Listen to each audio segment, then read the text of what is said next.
Қайырлы күн баршаларыңызға, менің каналыма қош келіпсіздер. Бүгін сіздерге глютенсіз нанның рецептімен бөлісетін боламын. Өзі витаминдерге өте бай, яғни кальций, магний, калий, фосфор, темір және омега-6, омега-3 тәріздес және ақуызға өте бай чечевицадан жасалынатын болады. Бұл нанды жеу арқылы сіз бір күндік нормаңызды орындайтын боласыз. Видеоның соңына дейін көріп, осы рецепт арқылы жасап көріңіз. Ең алдымен бізге осындай қызыл чечевица керек болады. Қызыл чечевицадан бір пиласын алып, жақсылап тазалап жуып аламыз.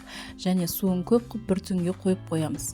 Бір түннен кейін суына чечевицамыз үлкейетін болады. Көлемі бойынша осы чечевицамызды осындай блендерге салып, жақсылап пюре жасайтын боламыз. Сіз басқа да блендер қолданып, или измельчитель қолданып істесеңіз болады. Осындай бізде бір тегіс әдемі пюре шығатын болады. Осы пюреміздің үстіне жарты шай қасық тұз саламыз.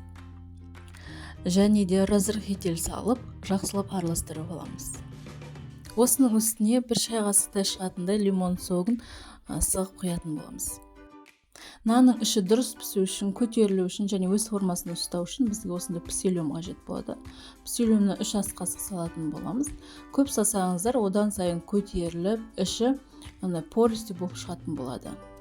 Осы псилиумды жақсылап араластырып аламыз. Псилиумды интернет дүкендерден және эко дүкендерден алсаңыздар да болады. Жай магазиндерде сатпайды. Және аптекада да болуы мүмкін. Аптекадан алсаңыздар да болады. Осылай араластырып аламыз. Енді үстіне сұйық май құятын боламыз. 2 ас қасық құямыз. Менде жай пісте майы болып табылады. Сіздер үйде зәйтүн майы болса, зәйтүн майын құйғандарыңыз дұрыс болады. Бізде осындай қоюланады, сәл тұрғаннан кейін. Енді біз арнайы форманы алып, астына пергамент қағазын төсеп, қолымызбен осындай кішкене нандарды дөңгелетіп шығатын боламыз. Осылайша бәрін істеп алып, үстіне мен пісте дәндерін септім. Өз қалауынша күнжіт, мак дәндерін сепсеңіздер де болады.